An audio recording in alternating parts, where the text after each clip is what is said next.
and gentlemen. Welcome to the 144th episode of Captain's Quarters Podcast, right here on Monday evening, July the 22nd. And our guest is Cuervo there, otherwise known as Samuel Moon. Welcome aboard, mate. Welcome aboard. Thank you, Captain Mayhem. Honored to be here. Well, we are pleased to have you here. Tonight, we're doing a little bit of a two-way on our show. It is the day after the Veterans Administration started July 21st, 1930, ladies and gentlemen. So we're going to have a little bit of history on the Veterans Administration. And Samuel happens to be a vet. Davey happens to be a vet. I happen to be a vet. And he started a group of pirates that's all vets. That's your requirement to be a part of his group. So, pardon me, we are going to talk about vets, the Veterans Administration, and the crew that Samuel has. And I have to put my glasses on. I have one of your buttons right here, and it is the crew. Gosh, these glasses aren't even good enough. Tell me what it's called. Tell me what it's called. It's called the Ancora Aurea. I say it Ancora Aurea. It might be Ancora Aurea. I'm not sure how to pronounce the Latin. It's Golden Anchor in Latin. Very good. The Golden Anchor. Crew of the Golden Anchor. Very good. So we'll have more on that. I see Zachary Harker is on board. I see Will the Historian is on board. Very good. Hopefully we'll get a few others on board here shortly. We never know. As always, we like to tell everybody how to find our show. Captain's Quarters Podcast can be found on YouTube using that QR code. And you can click on that and then click on the bell for notifications, subscribe to it, and follow us. We like you to do all three because we would love to have you be a part of our crew. We're also looking at trying to up our membership on all the different venues that you can help financially support us. We'll talk more about that at the end. But right now, Captain's Quarters Podcast, there's the QR code. We look forward to hearing from you, seeing you on our show, and sitting in our gallery of rogues. We also then kick off our show with 8 Bells, and there's been some more famous people passing on. 8 Bells is sponsored by our friends of the family of Rikers. They do reenactment of Spanish, British, Renaissance, and pirate. They cover it all. I see Ransom Mayhem just made his way on board also. So they cover it all. 8 Bells. Davey, how many 8 Bells do we have tonight? 8. 8 Bells. All right. Let's see if I can get them all without too much of a mess up. George Robert Newhart. Everybody knew Bob Newhart was an American comedian and actor. He was known for his deadpan and stammering delivery style. Beginning as a stand-up comedian, he transitioned his career to acting and television. He received numerous accolades, including 3 Grammy Awards, an Emmy Award, and a Golden Globe Award. He received the Mark Twain Prize for American Humor in 2002, best known as Chicago psychologist Robert Hartley on the Bob Newhart Show from 72 to 78, and then as Vermont innkeeper Dick Loudon on series Newhart from 82 to 90. He was 94 years old, ladies and gentlemen. Lewis Carl Dobbs, an American conservative political commentator, author, and television host who presented Lou Dobbs Tonight from 2003 to 2009 and 2011 to 21. From 21 until his death, he hosted the Great America Show on iHeartRadio and LouDobbs.com. He was 78 years old. I really enjoyed listening to him. He was a good commentator, and he seemed to be fair across the board, too. Next, Bernice Johnson Reagan, an American song singer, song leader, composer, scholar, and social activist who, in the early 1960s, was founding member of the Freedom Singers organized by the Student Nonviolent Coordinating Committee, SNCC, in the Albany movement in Georgia.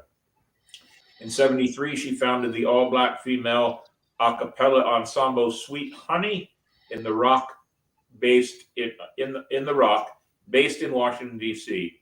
The Albany singer movement became a vital catalyst for change through music in the early 1960s protest of the Civil Rights era. She was 81 years old. Harry Traum, born Harry Peter Traum, is an American folk musician who started playing around Washington Square in the late 50s. He became a stalwart of the Greenwich Village music scene of the 60s and the Woodstock music scene of the 70s and 80s. Traum first appeared on record at a historic session in late '62 when a group of young folk musicians, including Bob Dylan, Phil Ochs, Peter Sega, Peter Lafarge, and the Freedom Singers at Folkways Record to record an album called Broadside Ballads, Volume 1. He was 86 years old, ladies and gentlemen. Jerry Fuller, an American songwriter, singer, and record producer. Number one hits include Ricky Nelson's Traveling Man, Gary Puckett and the Union Gap's Young Girl, Al Wilson's Show and Tell, and the UK Knickerbockers chart topper Lies. In Fuller's later years, he recorded his own renditions of many of the songs he worked on and released them in a 3-volume album series between 16 and 18. He was 85 years old.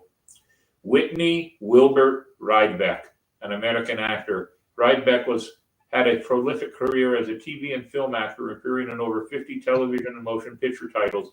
He appeared on shows Scrubs, Seventh Heaven, Walt Disney's Wonderful World of Color, Buck Rogers in the 25th Century, Star Trek The Next Generation, and Far Out Space Nuts.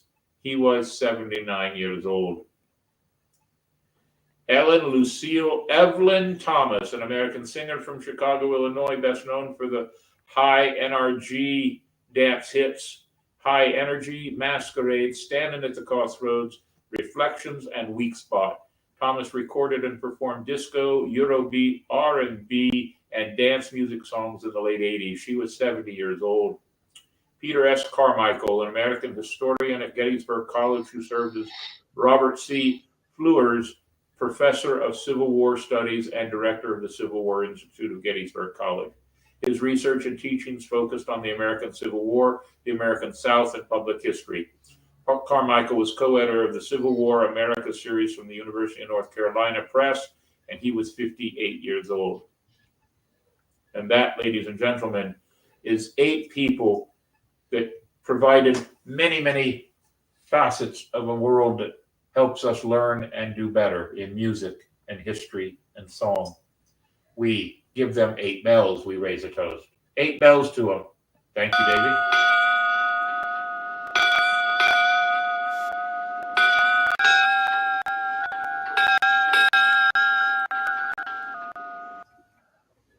Very good, Davey. Now, let's see.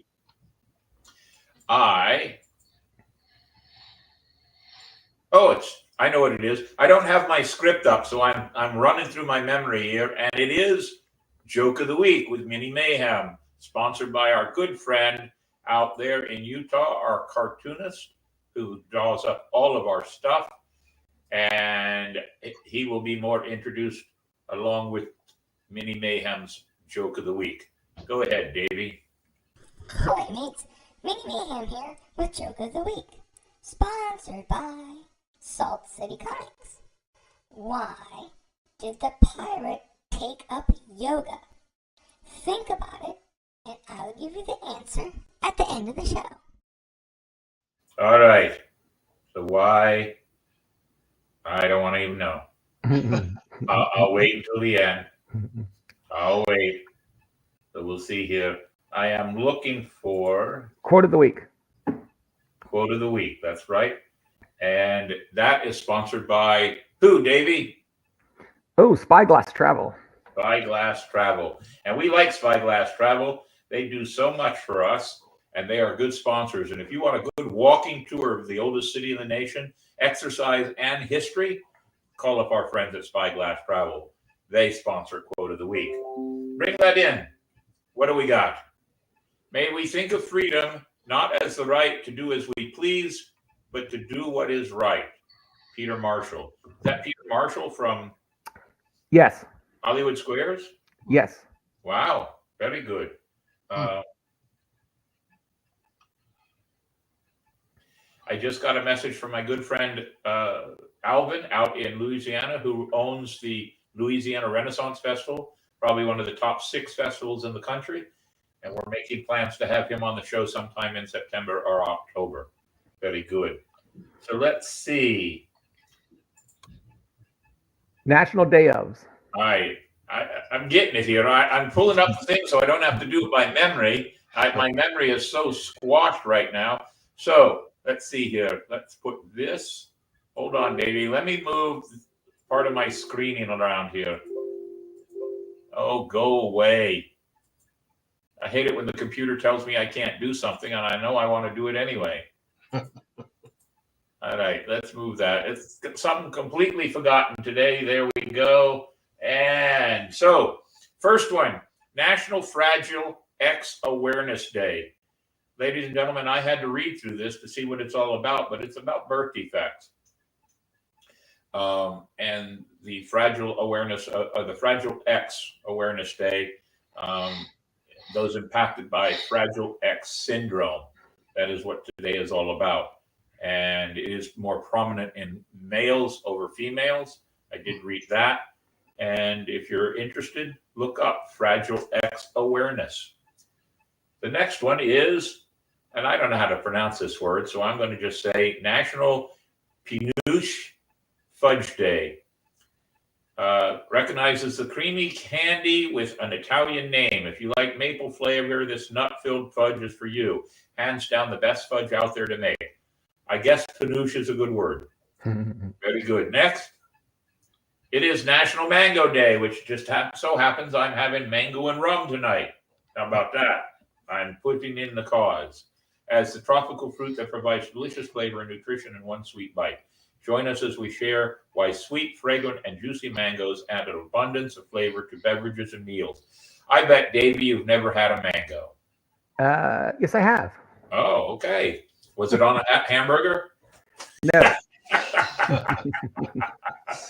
All right, what's the last one?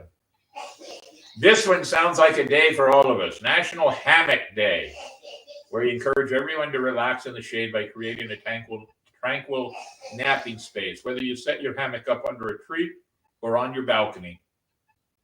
Find a spot and enjoy the feeling of swaying lightly in the peace and the quiet. That's a good one, Davey. Very good. All right. And of course, after that, quote of the week and nationals, we have question of the week. Question of the week is sponsored by Ancient City Sirens. You know them. They do all the dancing, provide all the different dance routines that go with all the different festivals that Ancient City Sirens and the St. Augustine Swashbucklers do together. So, I just found out from my son that Goat Island has a mango Weiss draft. Well, I might have to try it. We'll have to see. I'll give it a shot. I don't necessarily like my beer sweet. So here's the question of the week. Community service. Because all these pirate crews, the reason I'm doing this one as far as community service and how do you serve, all these pirate crews that we have become friends with, they all try to do something for their community. And the crew that we'll be talking about tonight also tries to do stuff for the community. So community service is important. How do you serve? You know, it goes back to that one saying, it takes a village, and that is very important to understand. So how do you serve? We'd be curious to see how you serve. And that leads us right into This Week in Nautical History. How appropriate is that? Go ahead, Davey. Welcome to This Week in Nautical History, sponsored by our friends at Florida Water Tours. Experience the Intercoastal Waterway at its finest, featuring picture-perfect attractions.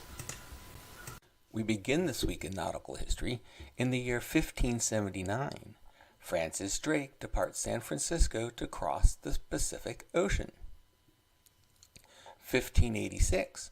Walter Raleigh brings the first tobacco to England from Virginia. 1664. 4 British ships to drive Dutch out of New York arrive in Boston. 1758. British battle fleet under General James Wolfe conquers Louisburg. 1834. HMS Beagle anchors in Bay of Valparaiso, Chile. 8. The Duke of York arrives with the first colonists at Nepean Bay, Kangaroo Island, South Australia. 1862, steamer Golden Gate burns and sinks off west coast of Mexico. 1883, the ship Marco Polo, once the fastest clipper in the world, runs aground on Prince Edward Island. Spectators of the event include Lucy Maud Montgomery. 1943, first warship named after an African American launched, USS Leonard Ray Harmon, a Buckley-class destroyer. 2020, cargo ship MV Wakashio runs aground off the coast of Mauritius and begins leaking oil. And finally, in 2021, ship carrying migrants wrecks off the coast of Al-Qums, Libya, killing at least 57, takes death toll in central Mediterranean to 987 for 2021. And that was this week in nautical history. Very good, Davey. Very good. Interesting stuff as always. I always find at least one or two that are very appropriate and very interesting. On that note, let's see what we have here. I have a cursor that doesn't want to tell me where it's at. So, how about new adventures? The only two new adventures we have right now that I'm worried about is our t-shirt for the podcast. And if you want to get one of our t-shirts, use those QR codes. I have not checked the emails of both PayPal and Venmo, so I have no idea who's done what lately. I have to apologize. Some of the things that I was having the last 10 days pretty much incapacitated me from doing a whole lot of productive work. But I had a good doctor's appointment today and another one on Wednesday. I'm feeling much better, so we'll see how it goes. But use those codes. Buy a t-shirt, ladies and gentlemen. You have until the 31st of August. Buy a t-shirt. A portion of the money we're going to turn over to the Humane Society. And on the second show, or the September 2nd show, we're going to take all the names of everybody that bought t-shirts. Hopefully we'll get every one of them, put them all in a hat, and give away some extra prizes. So we'll see what happens. Also, Spooktacular. If you want to help support, we're looking for scene sponsors right now. The scene sponsors will be known as our Jack-o'-lantern sponsors. And if you want to sponsor, it's $200 up until August 5th. The reason it goes up is because we have to jump through extra hoops to get you included and everything else that goes with it. But you can see all the things you get. You get your name on the logo at the exit and the entrance. You get your name on one of the scenes. You get your name in the Facebook event page. If we get the website back up, we're putting your name on the website, and we're going to give you a group of kids tickets that you can give away to anybody so that they can come and see the show. So it's very handy if you want to be a part of our, we need 16. I believe we have 5. So we only need 11 more. So we're doing good, and we got some new things planned for this year. So Spooktacular is looking good. If you want to be a sponsor, there it is there. And the crew is taking that page and going all over the place trying to get sponsors. So we'll see what happens. Upon that note, it's our guest, Mr. Samuel Moon, and otherwise known as Cuervo. Not Jose? No, it means raven in Spanish. All right. I've So, always been fascinated by ravens. So, well, I worked on the Black Raven when it first came to town. oh, And the movie that we did with Vesta, and just finished the movie, I've seen it in its unedited version, is about a witch that goes back in time that meets a pirate. mm-hmm. And his name is Bartholomew Redding. And ravens mean something to him. And the raven is very important in the movie. So it's kind of appropriate that I played the pirate. So Fitting. it was very fitting.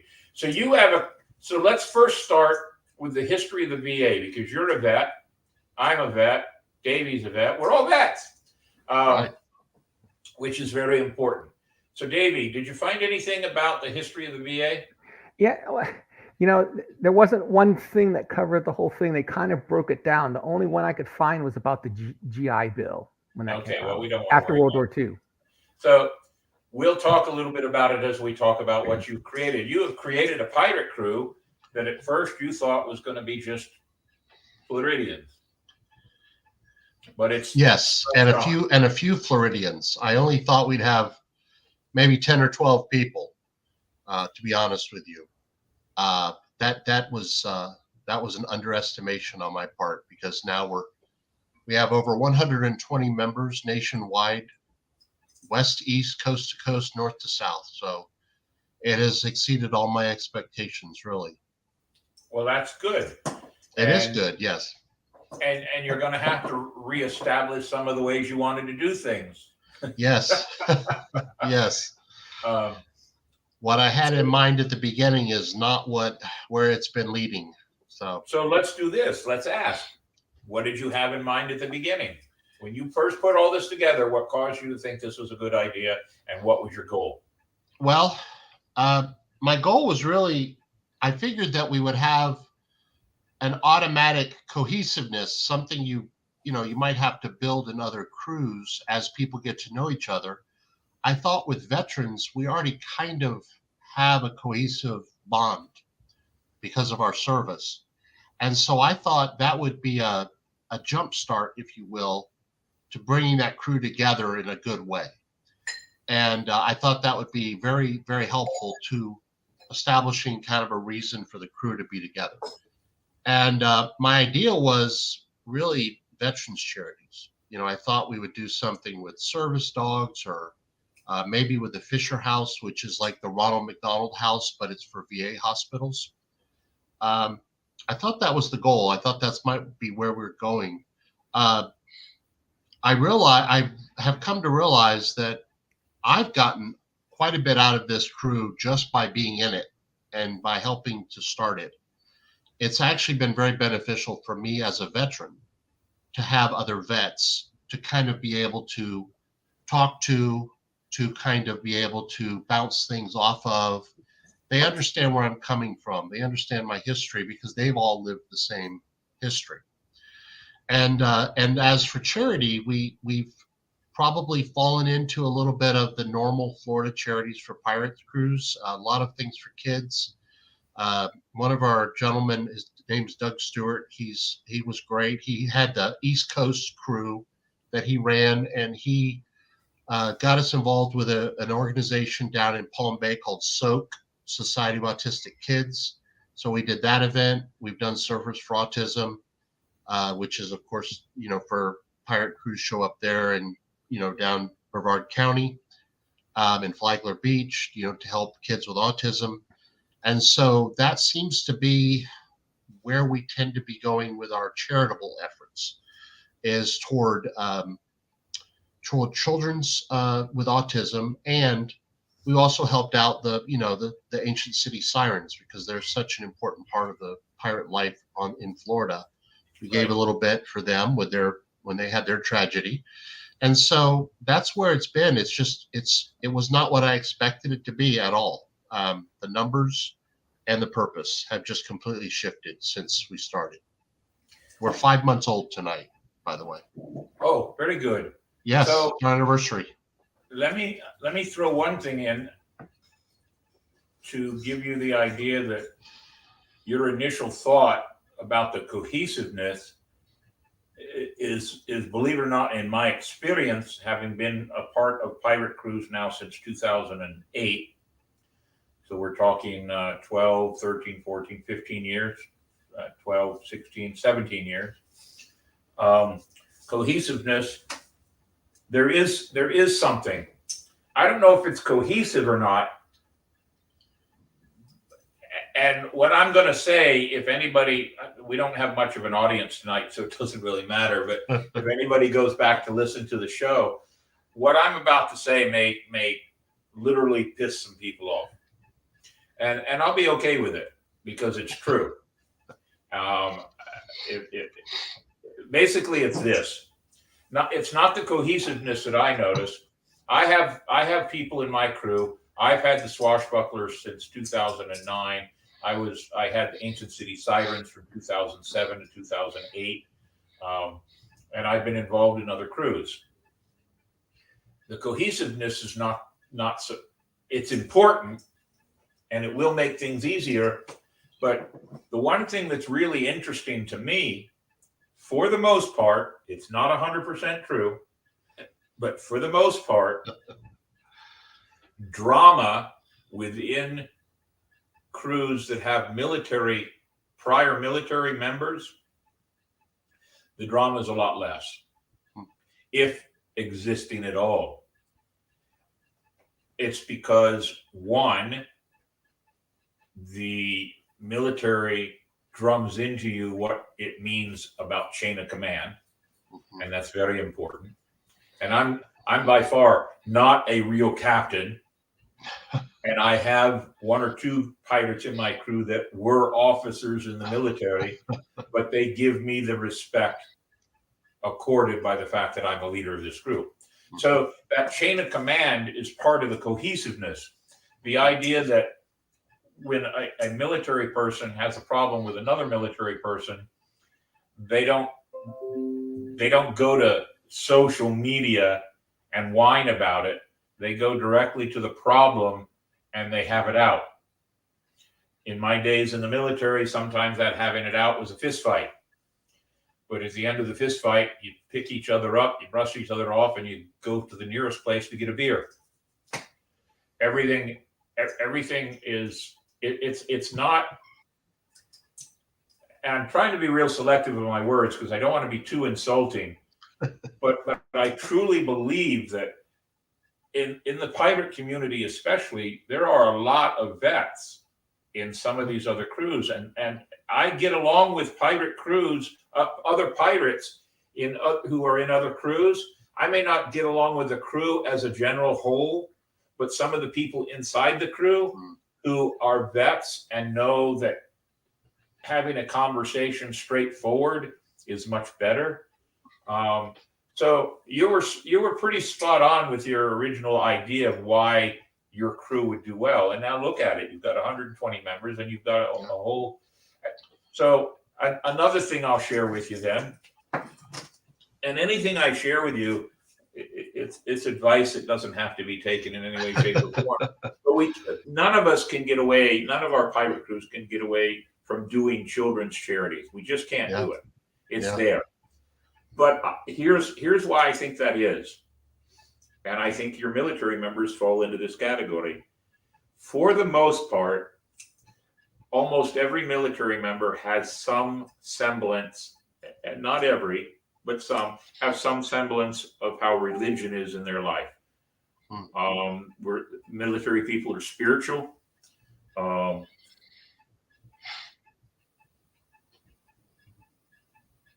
I believe that that people will work together when they have their causes. So it's it behooves you to pick the right charities and just stick with them. So we'll see what happens. But 120 members across the country is a good start. And I believe if you do everything you can to make things open and airy to everybody that might have a question, that's always been my problem, is to try to figure those things out. And see what we can do. So the children's charities are some of the best ones. That's who we do. We do with teachers and children and pets, or fur baby. So it's a good thing. So is there a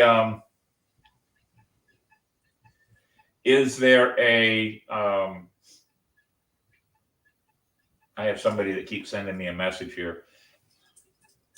Is there a requirement to get into your crew?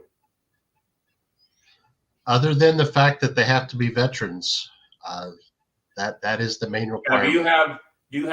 We have, and I try to tell all the pirate crews to do this because it gets confusing. You have a private page just for your crew members, just for people that have joined and paid dues or joined. And then you have a public page, and the public page is used to get the word out to everybody. And one of the things I've noticed is that some people use their public page and tell everybody, "Yeah, I've got a crew of 5,000 pirates." No, you don't. You have a page of followers who follow Right. what you do, and they're not your crew. Because if you were to set up an event, I can guarantee you none of them will come over and help you build it. Right, So, right. and I try to get all pirate crews to do the same thing. They need to do the same thing and advertise. We say on our public page, this is not a membership page. This is a support page of the things the Swashbucklers do. We have a private crew page that nobody is allowed to be on unless they pay dues to our crew. And some of the other pirate crews, they should do that, because there are a lot of pirates that have a public page and they go around telling everybody that's what they have on their crew. They have that many crew members. They don't have that many crew members. Right, right. So it's disingenuous. So you have a private page, and how many crew members are in your private page? People that have signed up to be a part of what you're doing. Right now we're at 123. Okay, very good. We just got 123 Sunday, I think. We got the 123rd member. So we don't actually have a public page. I'm going to have to set that up. That's a good idea. I didn't even think about it. Yeah, Frankly. we have two. We have a private page just for the crew where we can pass information, and we have a public page. The public page is where we advertise everything, and it also gives you the opportunity to create events off your public page. Because if you create an event off your private page, the only people you can invite to your event are the people on the private page. Right, right. You can't invite anybody else. So you need a public page. So our public page has about 3,000 people on it, and our private page just has 50. So when we want to do an event, we go to the public page and create the event page from the public page. That way we can include everybody.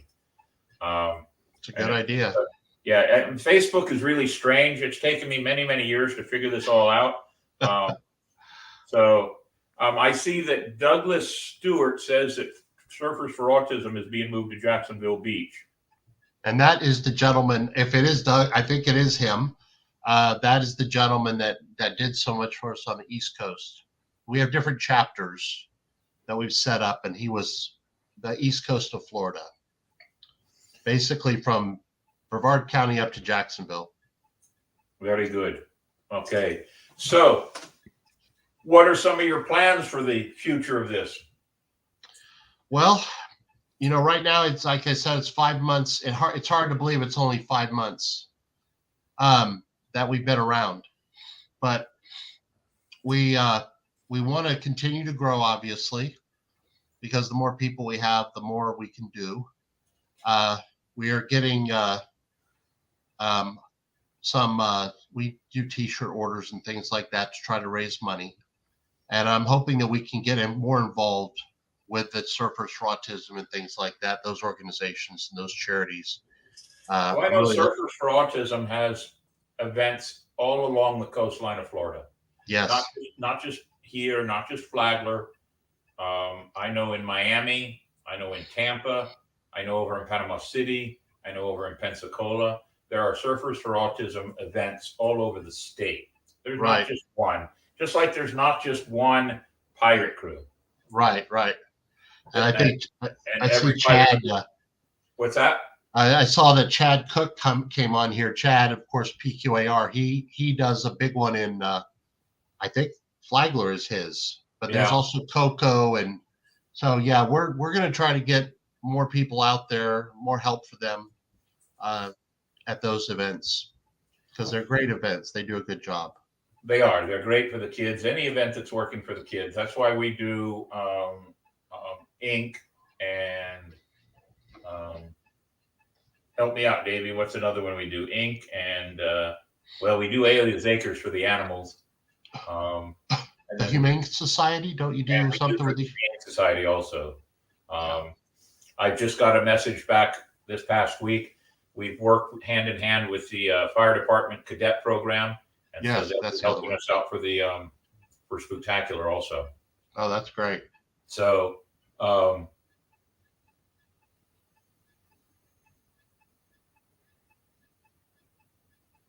So Yeah, Chad Cook says he does all the events on the East Coast, and we are the main sponsor for Surfers for Autism. yeah, I want to give him a shout out because he does a good job with that. Yep, absolutely. But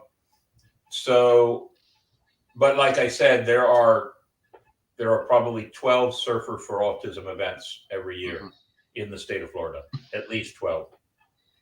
So we want to make sure that we spread the wealth around a little bit if we get a chance to. We have another group in Tampa, so it's actually one of our larger groups. So, but anything over on the West Coast, we hope to get involved with as well. Well, the Swashbucklers used to get involved in as many as 30 charities a year, and it just got tiring. So we narrowed it down to 4 or 5, and that's what we stick with now. It makes it easier. And it also makes it easier if each pilot crew, like Chad's crew, the crew of the Blackbeard's Revenge, they pretty much stay to working with the autism group. We stay to working for teachers and children here in St. Johns County. The Seawolf Privateers in Flagler work with the foster kid program, and they branch out into the attached counties around them. So a lot of the crews, it's easier if the crews all pick a specific charity and stick within that. Then it makes it easier to know which pirate crews are doing what. Yes. When you start crossing over, I hate the term staying in your lane, but there's so many pirate crews in the state of Florida now that a lot of them do need to stay in their lane. Yeah. Now we've crossed before, Captain, for like Dreams Come True. Yeah, we used to do Dreams Come True. We used to do Give Kids the World. And other pirate crews stepped in and started taking those over. And instead of getting in a fight with them, we just stepped back. We decided to keep all of our efforts and all of our money in the county that we are primarily birthed in. So it makes it easier that way. So what do you have as far as a direction to go with your crew from here? Is there besides being a vet, and I'll throw this as a second question, are you taking in any kind of a dues or a membership fee now? We aren't. That's something we may have to explore. We've been doing fundraisers more than dues. And we've done T-shirt sales and things like that. We're doing a coin. We're doing T-shirts. We did the lapel pin that you have. We sold those. So dues would be definitely something that would obviously make it more reliable in terms of an income stream. We would know how much is coming in. I think that might be something we have to go to at some point. But we'll have to see if.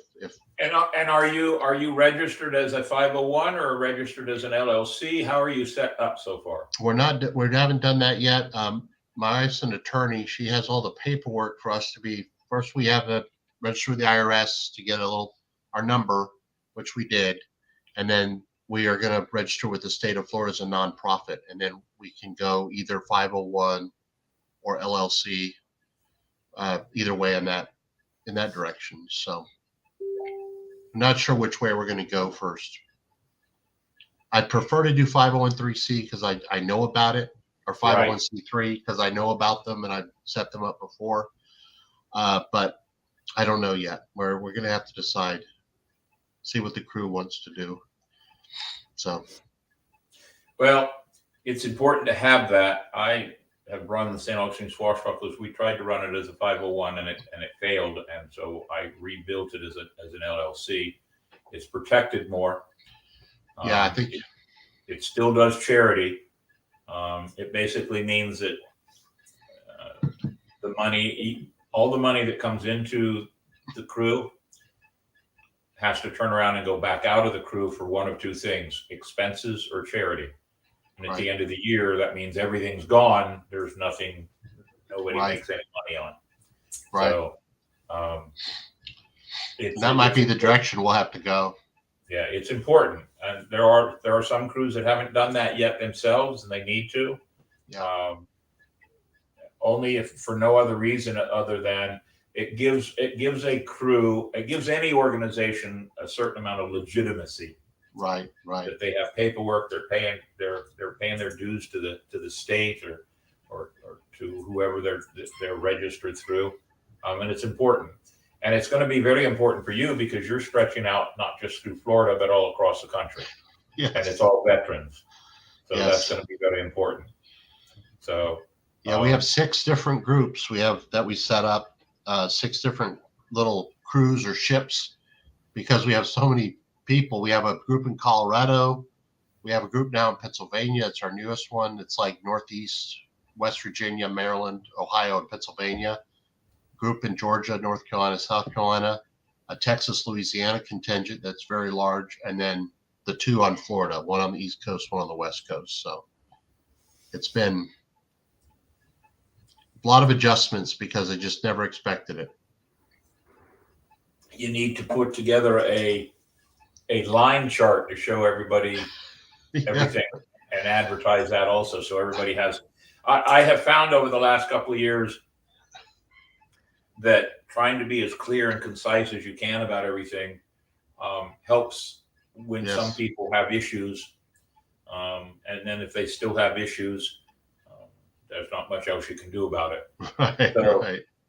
I mean, I've had issues with people that have not liked the way the Swashbucklers were run. And that's fine. But I have all the paperwork to prove that everything's above board.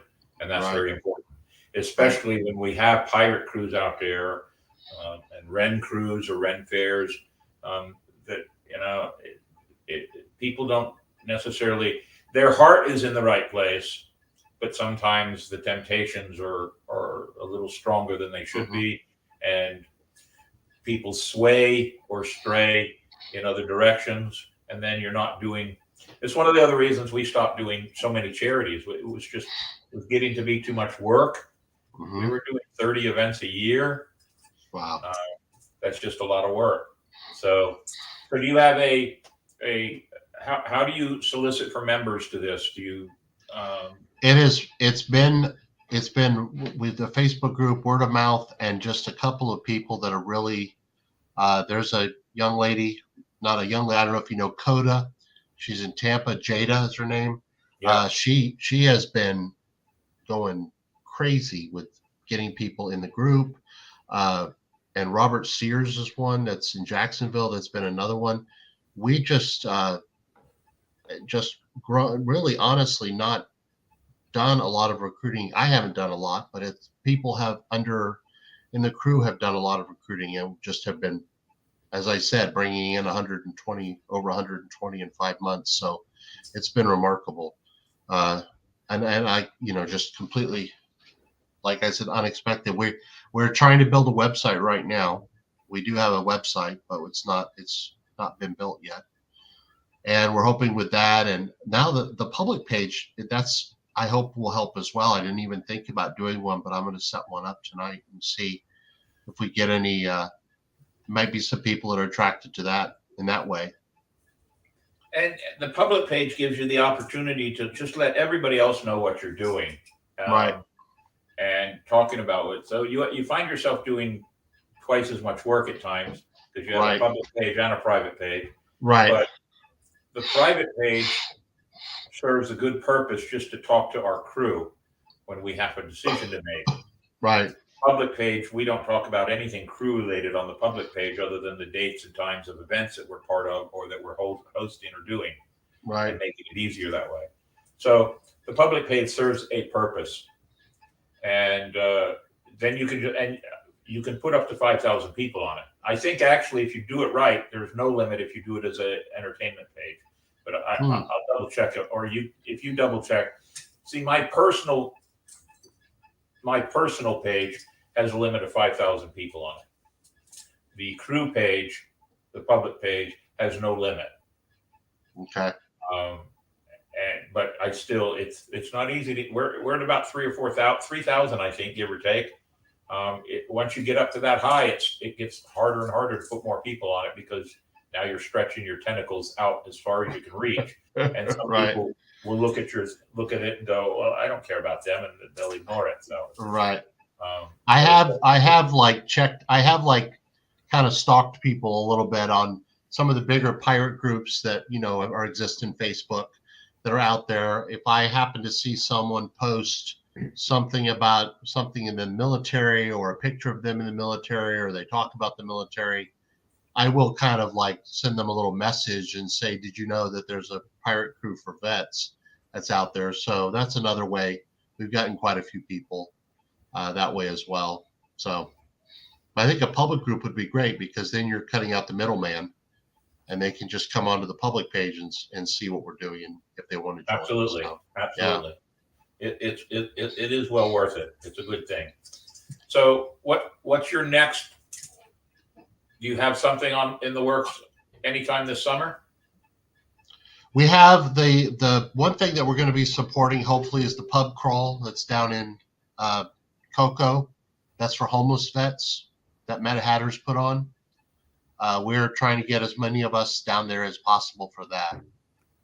That's the next event that I think it's July. I think it may be the 27th of July, but it's been advertised and been out there. We're trying to get down there for that. That's been So the big one. you're the kind of crew, because there's always been a problem with some people. I've had to deal with it for 17 years. I find it hard to have people be a part of one crew and then be a part of another crew. Mm-hmm. Makes things difficult, especially if both the crews are in the same geographical location. Mm-hmm.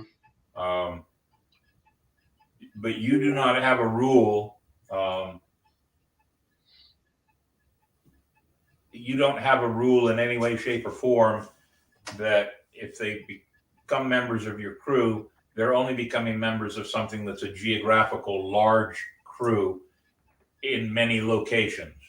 Right. So nothing about them being a member of any other crew would prohibit them from being a member of your crew and vice versa, correct? Right. That's correct. Yeah. Yes.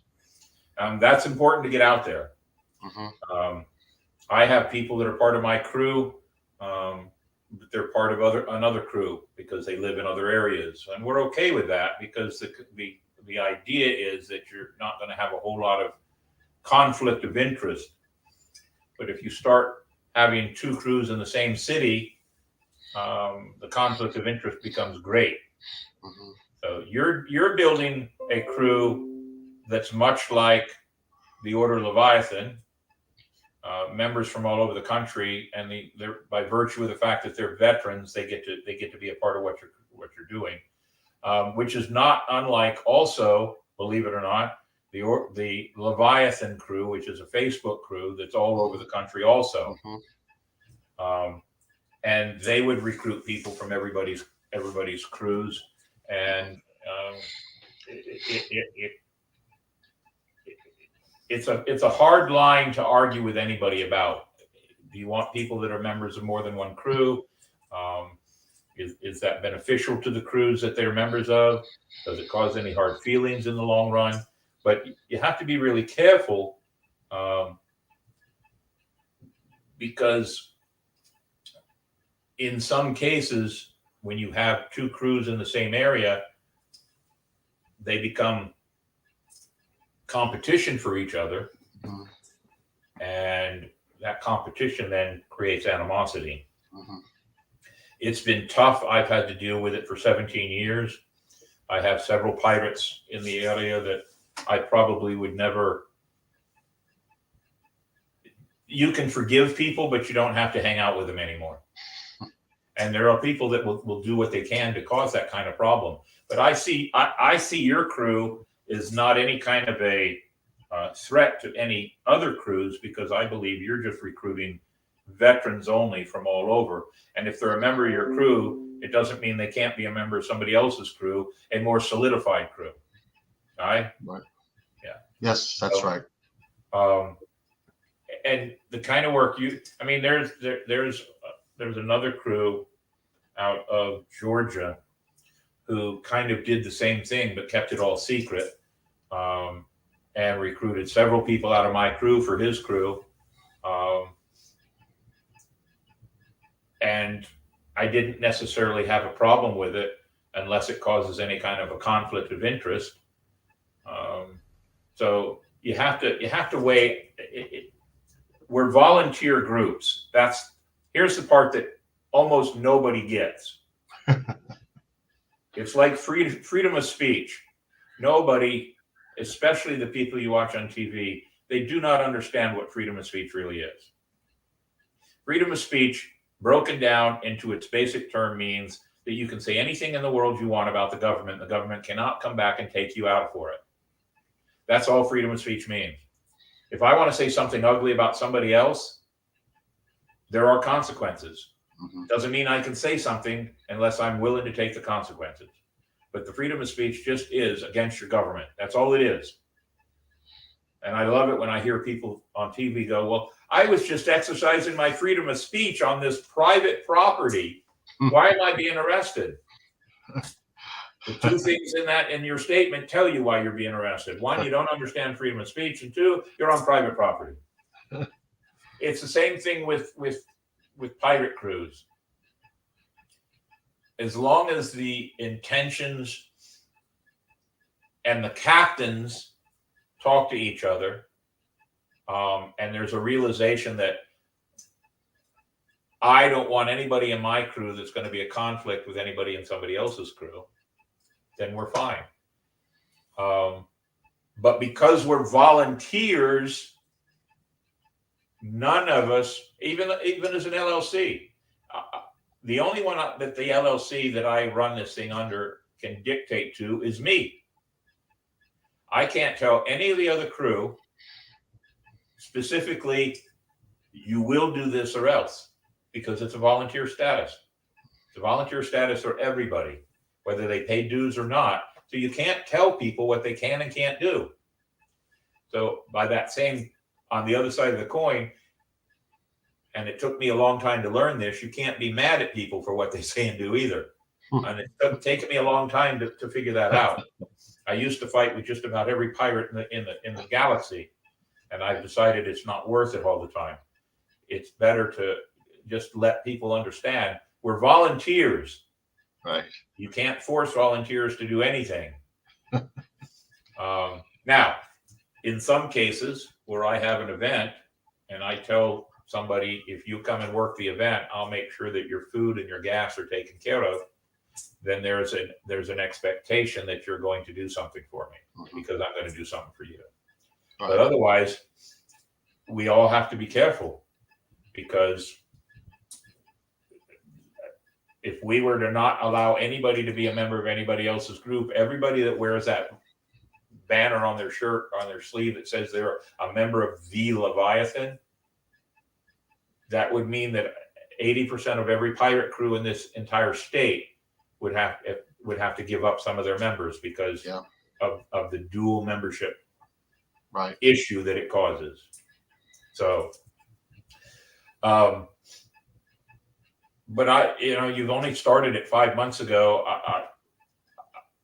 I'm all for the idea because of being a veteran. I'm all for that.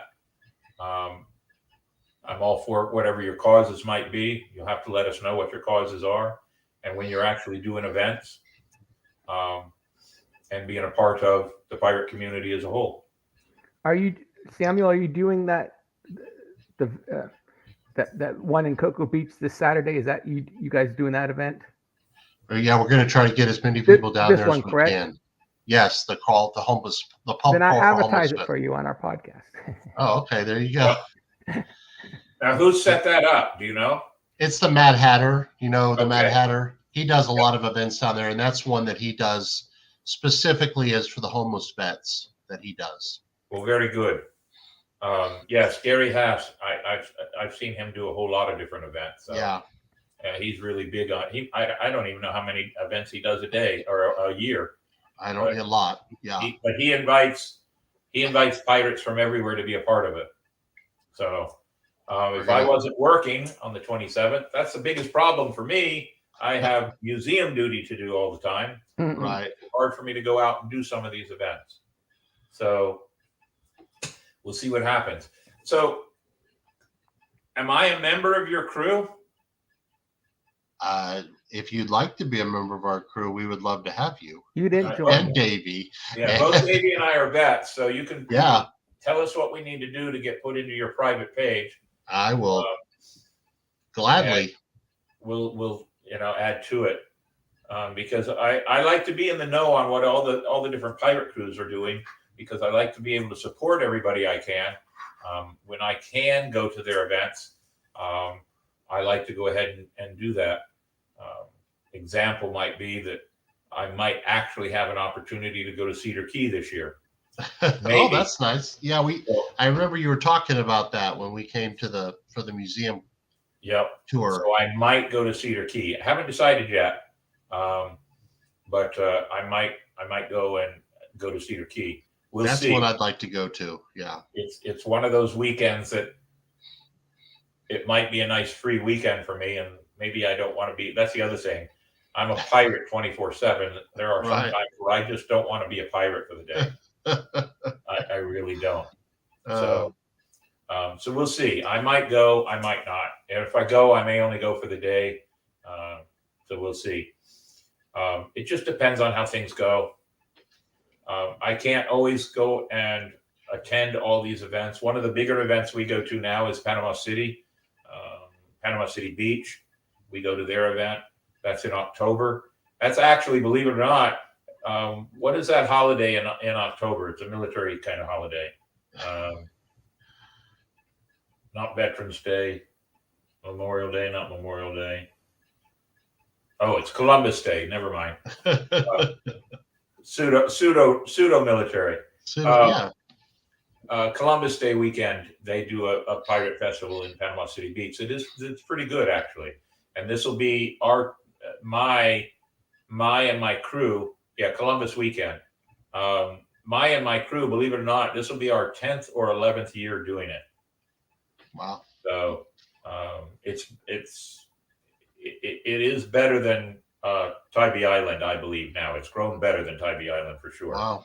And I can say that I'm not trying to put Tybee Island down, but I can say that the Panama City people have done a lot to create this event. In the last 2 years, this will be the third year, where they've combined it with a Renaissance Festival, has brought them much, much more interest in people from around. And that's the benefit of, like you probably have some crew members, if you may have crew members that are up in the Panhandle, and you'll want to, recruit them to go to the events. You may not be able to go to every event, but you said you've got crew in Texas, you've got crew in Pennsylvania, you got crew in Georgia. So any of the events that they can go and represent, fly your flag, is a good idea. Yeah. So we'll see where it goes. So let's briefly talk about your military background. What did you do? And where were you? How long? I was 8 years enlisted in the Navy. I was a boatswain's mate, which is pretty much the oldest rate in the Navy. It's the real sailors of the Navy. Davey knows Coast Guard. They have boatswain's mates, don't you, Davey, in the Coast Guard? That's what I was. Oh, you were a boatswain mate too? Well, we probably did the same kind of thing. That's awesome. 8 years, I was on a ship, mostly on a ship called the USS Richmond K. Turner. Not even around anymore. It's been decommissioned, and it was sunk off Puerto Rico, I think, for practice. And then I went to college at Texas A&M University and got my commission in the Army. And I was in the Army for 6 years as a captain in military police, even though I didn't do anything military police related ever. I worked more in administration, doing packages for men that going up from major, lieutenant colonel, and colonel. They have to get packets together, which shows all their different things that they have to have for the committee to put them up to get them ranked. So that's largely what I did. I was an MP, but military police branch, but all I did was really work personnel kind of for the military police. So I was enlisted 8 years and Army officer for 6. So That's about it. Well, I did 77 to 91, all Air Force. So I keep running into a lot of people in the museum, and sorry, a thought went out of my head. I keep running into all kinds of people in the museum. I ran into a guy that's a B-52 pilot. I didn't even know they still had him flying in the air. Oh, it's crazy, isn't it? It is. It's crazy. B-52s have been around since the 1950s. Yeah.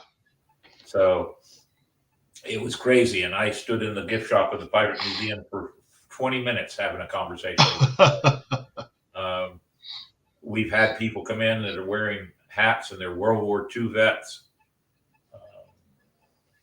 And they've got tales to tell. And it's just so I like the concept of what you're doing. I hope that you can make it work. I hope that you are able to work with all the other different captains around. There are some that are hard to work with. There are others that are very easy to work with. Yes. I think the ones that are hard to work with, and I shouldn't say this, but I think the ones that are hard to work with should just understand there's a place and a time for everything. Right. And after dealing with some of the negativity for 17 years, I have come to the conclusion there's nothing you can do about it. Yep. Yeah. It's just easier to work with people and try to take and make sure that any conflicts can be taken care of as quick as possible. Right. And that everybody should understand that the purpose of almost everybody is to do forth Well, for we're the trying. service and the charities. Yeah, trying to improve the community. So, That's I believe that's true. I mean, I have one or two pilots that, no mentioning of names, and I'm going to use this only as an example. I have one or two pirates that I wouldn't trust them to carry. I wouldn't trust them in any way, shape, or form. Other pirates think they're the salt of the earth. Okay. Well, sometimes we get hurt by that. yeah. I've decided it's not my place to protect everybody anymore. Yeah. So I hope that you do well with what you're doing. Thank you, Captain Mayhem. I will follow along with everything that you're doing because it being a veterans thing, that's important to me. Yeah. So it's really. I was going to say no. I'll say it this way: don't screw up. Right. I'm with you. Keep on the straight and narrow with what you're doing.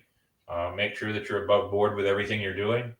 And I'm sure that at what you're doing, and I've already said some good words to a few other people across the country that I think what you're doing, I'm surprised nobody's done it before. I was a little bit too. I was a little bit surprised there wasn't something like this already. I think that pooling veterans together to do stuff is just one way of having veterans help veterans. Right. No, it has been. And we need to do that because if we don't do it, there's a lot of people. You go look on Facebook, there's a lot of people that don't give a rat's behind about helping veterans in any way, shape, or form. Right. And those are the ones I say, well, if it wasn't for veterans, you wouldn't get a chance to have that kind of decision. Right. So there are tons of people out there that create crews and create their own slice of the pie, but they're not willing to share that slice of pie. So just keep up with what you're doing and keep it above board and you'll do fine. So do you plan on having any kind of which I think you should do you plan on having any kind of a social gathering that you could try to get the people from your other areas of the country to come down and be a part of?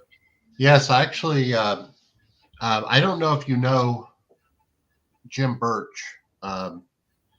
he usually does a Barbarossa impression. He looks quite a bit like Barbarossa. He's got the monkey. Is he from up north? He's in Orlando. Okay. He's in Orlando. He's got quite a backyard. He's Brethren of the Space Coast. They hold a lot of their stuff at his house because he has a massive backyard. And so I might ask him if we can do something around Veterans Day, not the weekend of, but maybe like November. I think the 9th is a Saturday. Maybe the 16th have a Veterans Day gathering for the crew, and hopefully we can get people from, because everybody, Georgia, most of the people in Georgia, Tampa, and the East Coast, it's a 1-day drive. For other people, it'd be a little bit more, but hopefully we can get together and have a good gathering of the crew. And I'm hoping to do it around November, the weekend after the Veterans Day weekend. Okay. Well, So keep us November up on that. 16th. Keep us up with what's going on. Absolutely. It's a worthy endeavor that you've taken on. And like all endeavors, you're going to have the eyes of many people on you. And the purpose of Captain's Quarters podcast, other than me once in a while spouting my personal opinions, I try to be as middle of the road as possible with this show. I try not to pick up any political, although Davey and I talk about it privately, and there's many times that Davey has said, "Why don't you say something?" Because with the captain, across the captain's desk, there's been times where I've wanted to say things about some of the things that are going on. And I may say something tonight. We'll see. But I'm not ready to take this show into a controversial show. Right. I want it to be still good for the community. We argue with a few people who have Facebook pages about St. Augustine and events in St. Augustine. And in fact, the pirate crew 2 weeks ago got mad at me because I posted on their page and we were talking about Superman. And so it came back to me that they weren't going to approve it because Superman was a pirate. And my argument back to them was, well, there is Superman against the Sky Pirates. There is Superman against the KKK. The entire show is always about history. Mm-hmm. So you've missed the point. Right. Well, they allowed it. And so it works up. It works well if we keep our show well-rounded. Right. But it gets harder because once in a while there's things that Davey and I will sit in private and say, and the things that are going on.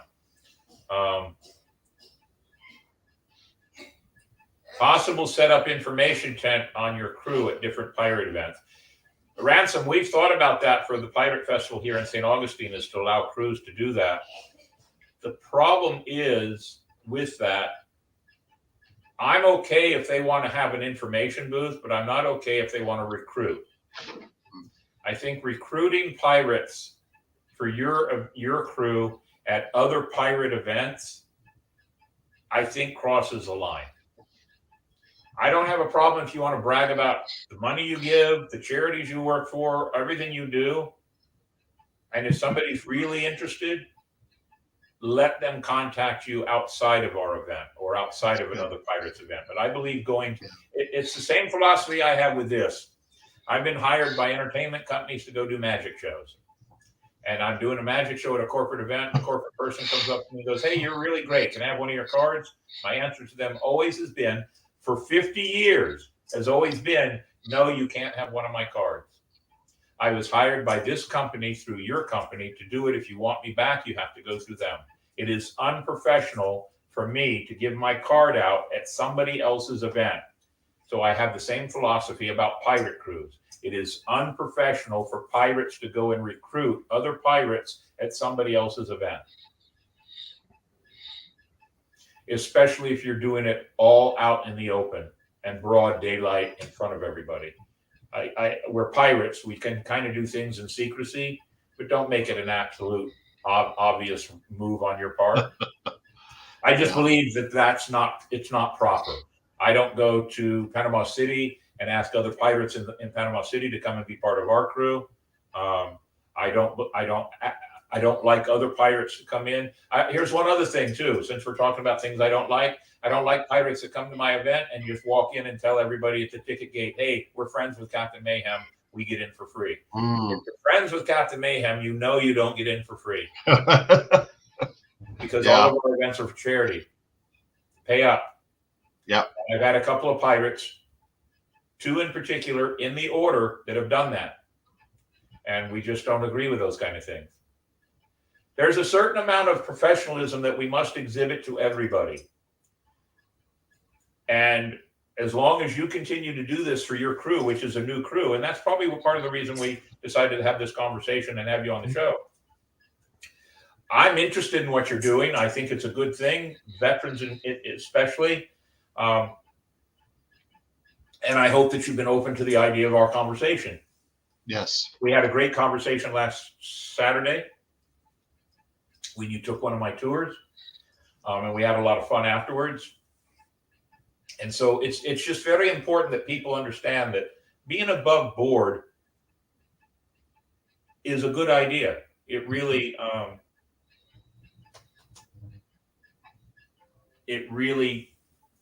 I keep getting slowed down because I keep looking at messages that keep coming in to me.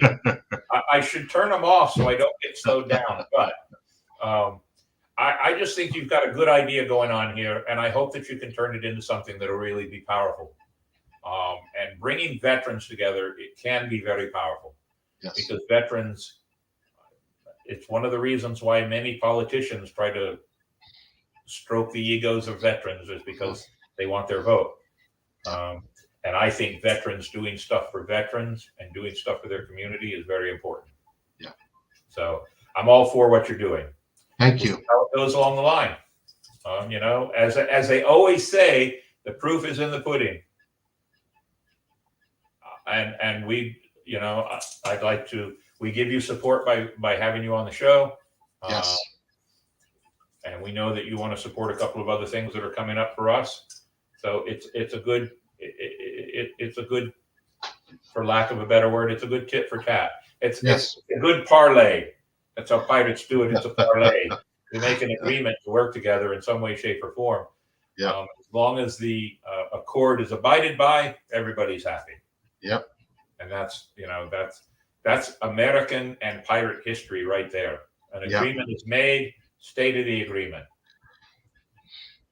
Can't say that it. Sounds good. No, thank you, Captain Mayhem. I appreciate Very it. welcome. Very welcome. Davey, I think it's time for This Week in History. What do you think? Okay. Sponsored by Dick's Wings. Ladies and gentlemen, if you want a great lunch that starts at $8.99, my God, they have such a great setup of lunches over there. Hot dogs, hamburgers. They have some really damn good hamburgers. You want a good one? Go to Dick's Wings. If you take one of our crew coins, our podcast crew coins, and turn it in, and we're having more made to start giving them out everywhere. If you go to Dick's Wings with one of our crew coins and present it to the bartender, you get a drink, a free drink. And the owner of Dick's Wings has said he doesn't care what the drink is. He's put no limit on it. Normally, places like this put a limit on it if it's a draft beer or a well drink. He's put no limit on it, ladies and gentlemen. So go in and have a good one. I drink Diplomatico rum in Dick's Wings because he keeps the bottle there. You want to go have a shot of Diplomatico rum? Call me and let me know. I'll meet you down there. And we'll have 2.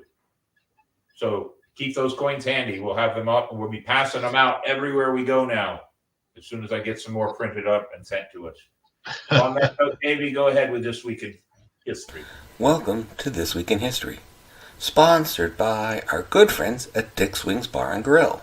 Wings, salads, wraps, quesadillas, and more. No matter what your taste buds crave, they've got you covered. We begin This Week in History in the year 1775.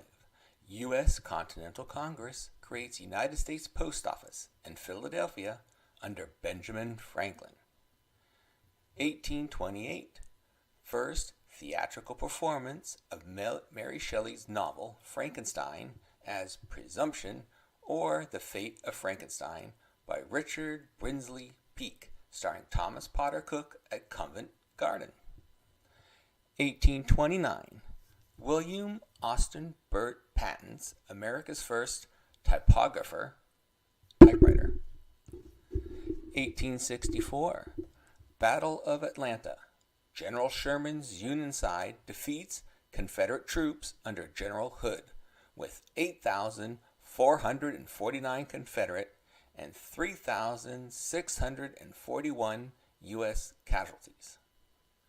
1909, Orville Wright successfully tests the Wright Military Flyer, the world's first military airplane, making a record flight of 1 hour, 12 minutes, and 40 seconds, flying approximately 64 kilometers or 40 miles.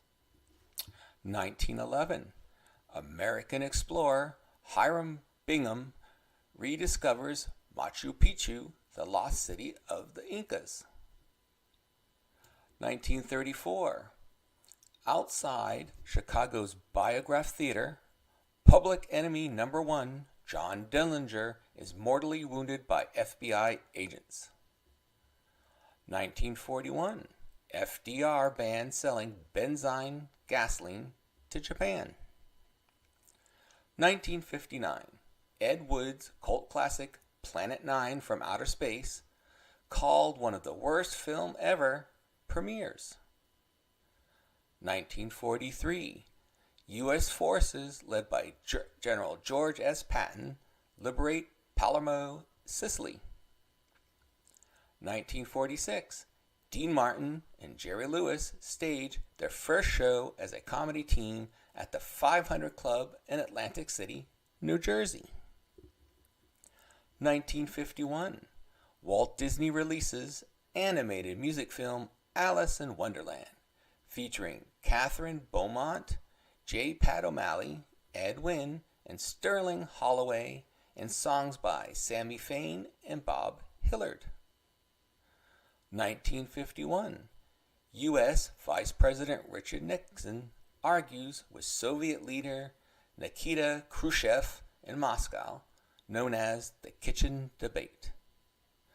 1965, President Lyndon B. Johnson signs a bill requiring cigarette makers to print health warnings on all cigarette packages about the efforts of smoking.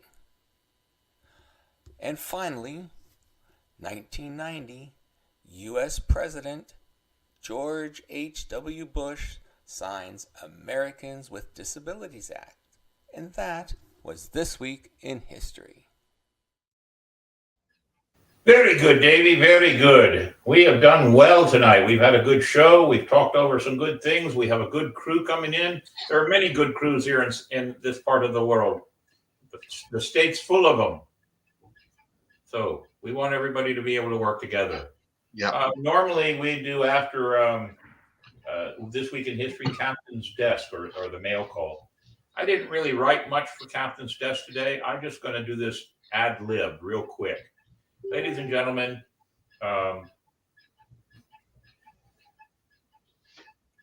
2 weekends ago, a terrible tragedy in history for this country happened.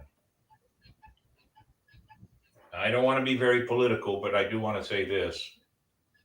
No matter what side of the aisle you're on, if you wish a person that kind of ill, then you're the one that's in the wrong. You do not wish death on anybody if they don't agree with your way, your thoughts, or your opinions.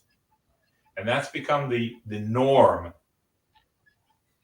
in the world today right now. My membership on my own personal page keeps faltering back and forth. I'll lose 20 people at one time. I try not to post on Facebook too much about political things, but I'll still lose people. You can't, you just can't hate people because they have a different opinion of you. I find it hilariously funny when everybody says the one party that might make it in has a good chance of winning is going to take all your liberties away and we're going to become a totalitarian government. You know what's really hilarious about that? The people that keep saying that are the ones that have decided they're going to make the choices of who the other party has for a candidate. Doesn't care that all the people that were making the votes had already made their decision. They are just going to make the decisions for you. That's pretty totalitarianism also. We live in a country that gives us all the freedom of choice, freedom of thought, freedom of religion, freedom of voice, freedom of opinion. And if it differs from other people, it shouldn't be the cause of hate, fight, violence, or death. It should be that one thing that lets you know that maybe we need to talk more. But we need to talk on a civil level, not on a hatred level. I've been saying this a lot, and I'm going to say it now, and this will be the last thing I say on this whole subject as far as the divisiveness of what's going on. If you have a problem with somebody, a conversation is a good thing. Why? Because a mind is like a parachute. If your mind ain't open, it's just like a parachute that's not open. It ain't doing you a damn bit of good. Be open. And on that note, I'll leave the politics out of it. David. Captain Mayhem, Yes. would you like me to give a brief overview of the history, a little bit of the Veterans Administration? Want me to tell you a little bit of the background, or Yes, go ahead and do that. if you'd like me to do that. I just wanted to talk about it a little bit, if that's okay. Basically, in the country, we've always had, after a war, we've always had a system to help out the vets of that war, a pension or payments. Widows, Civil War did. We did a Revolutionary War all the way up to World War One. World War One, it kind of went a little bit awry, and I don't know if you've ever heard of the Bonus Army, but basically it was a march by disgruntled veterans on Washington, D.C. because they were promised these pensions and these policies to pay on their insurance, and they were promised it. This is 1919, but they weren't promised until that they would come due until 1945. So that's a huge time to wait. So there was a big march on Washington by vets, and President Hoover put it down pretty strongly. The men it was the Depression, they couldn't find jobs. And so when they put it down, they did violently, and several men died. Several generals of World War II fame were involved. MacArthur was there, Patton was there. They were leading the charge against the vets, basically. And that was a bad look. It probably cost Hoover a good bit of the election that swept Roosevelt in. And the only other thing I would really say about that is that led to the GI Bill. FDR, because of the experience of the Bonus Army, thought that the vets wanted jobs. They wanted those kinds of opportunities, employment opportunities. And he sent a woman named Anna Rosenberg, who was quite an extraordinary woman. At that time, being a woman, there wasn't as much opportunity for them. And boy, there she is, an amazing woman, probably one of the most powerful political figures of the first half of the 20th century, serving Roosevelt and Truman. But he sent her to Europe as his special envoy, and she talked to the soldiers. And she said, what do you want? What do you need from us, from the government, that will help you? And so she came back and told Roosevelt they don't want employment. They want educational opportunities. So that's when Roosevelt signed the GI Bill, which was June 22nd, 1944. It was actually called the Servicemen Readjustment Act, but it's popularly known as the GI Bill, and we still have it today. But they basically were able to go to college and get those educational opportunities to lead them into the civilian world. So it was a very helpful thing. I should also mention, you talked about the Veterans Affairs, it was called originally Veterans Administration. There were different entities controlling, like several different entities. One entity controlled the hospitals for veterans. One entity controls the pensions. I think the pensions are in the Department of the Interior, and then the payouts for Department of Treasury, and there were all these conflicting and confusing agencies and bureaucrats. So the Veterans Affairs brought them under one roof. Very famously, General Omar Bradley. I don't know if everyone knows General Omar Bradley, 5-star general. He became the head of the VA after the war and led it he was only the second administrator. And then it became the Veterans Affairs in 1989. So it's the most recent department for a cabinet except for Homeland Security. It was the second most recent one. 1989 is when it actually became a cabinet level position. But I thought I would just share that with you, a little bit of the history of it.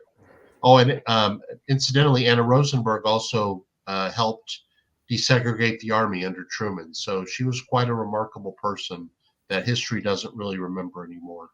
But that's the bit about the Veterans Affairs. And it's very important because we all, the ones here on this screen, we've all benefited by it. Yes.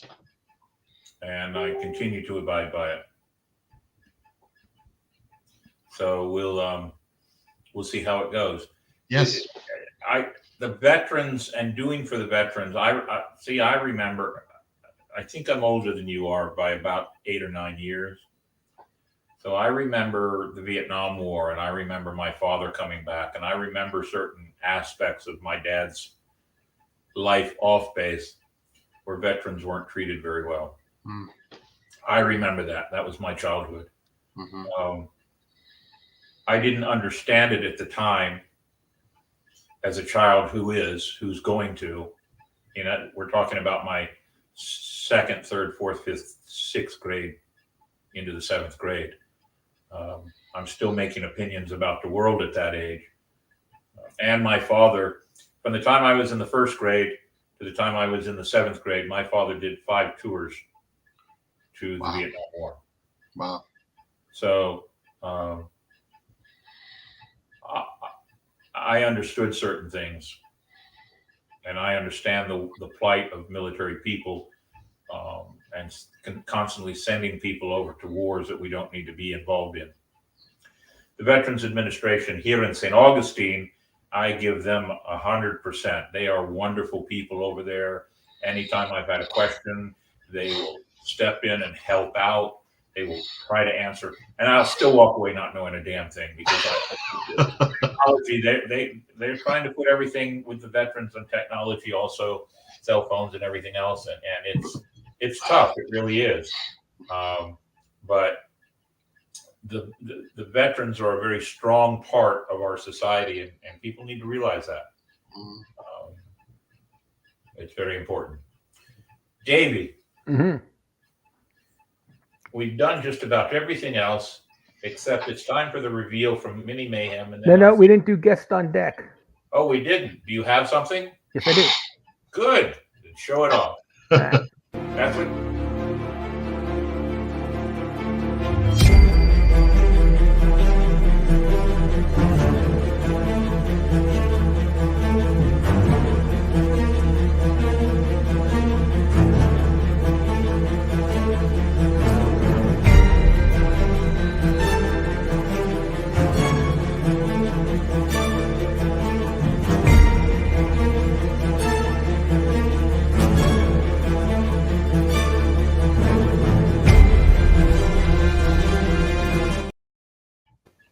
Very good. Very good.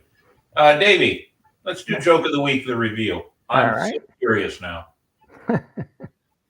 Okay, it's time for the answer to the joke of the week. Why did the pirate take up yoga?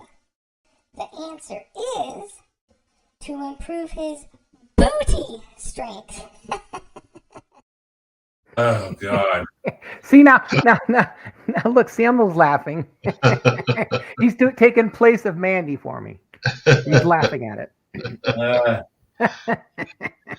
Quick. I guess they don't do the plank in yoga. That's the only thing I could think of was something with plank, but I don't think they do the plank in yoga. Go ahead quickly. Put on our thank you video before we lose our crowd over that joke. The Captain's Quarters podcast is indeed a ship sailing the seas of the world, always in search of history, knowledge, and adventure. It takes a crew to run a ship, so we take this opportunity to thank those who help keep this ship afloat. The casting crew: Captain William Mayhem, Navigator Davy Longwood, Gunner Hellfire Henley, Cartographer Mandy Joe, the Powder Monkey, and Juan Cam. Helping others gives a crew purpose. Our treasured charities that we support: Inc., investing in kids; the Humane Society of St. Johns County; Aelia's Acres, a no-kill animal rescue zone; and the Cadets of the St. Johns County Fire Department. The 4 major charities that we support, but there's always room for more. You too can be part of the crew and support the show in many ways. Go to Patreon. A small monthly contribution as Powder Monkey or First Mate memberships, or a single contribution. PayPal or Venmo. Go to YouTube. Hit the like and follow buttons to join our ranks and support the show. It does take a crew. Thank you. Very good, Davey. It always takes a crew. Our platforms are YouTube every Monday night at 8 o'clock, and it downloads to Spotify and Instagram. If you want to just listen to us and not look at our faces, Stitcher, iHeart, Castbox, Apple Podcast, and Amazon Music. Those are the ways you can catch up with us. We hope that you'll be a part of what we do. Mandy gave us numbers. Did she? Yep. Our numbers increased again. Let's see what Yes, we they got.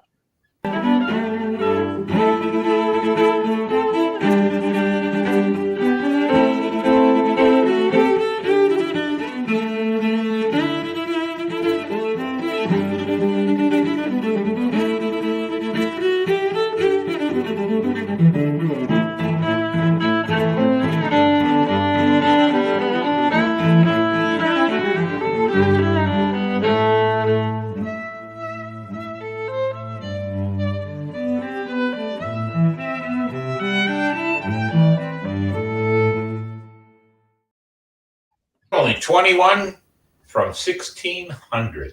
1,600 is a good number. Pennsylvania Avenue. Very good.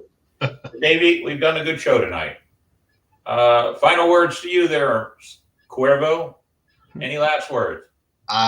Just a great deal of thanks to you and Davey for having me on the show. It's been an honor and a privilege, and I look forward to working with the Swashbucklers and getting to know everybody and doing some good events and bringing veterans together. So I appreciate it, Captain Ma'am. Very good. Thank you very much. Your cause is just and right. On top of that, ladies and gentlemen, then we've got our email there. If you've got a suggestion, you've got a thought, you've got a complaint or a positive, use our email. Send it over to us. And we close our show, as always, with the phrase, Part of the podcast. part of the crew, always. Can't do it without you. We could, but it would not be as much fun. It would just be me and Davey sitting here staring at each other. Join us every week, Monday at 8 o'clock. We'll see you next week on Captain's Quarters Podcast. Bye. Time of history's embrace, Captain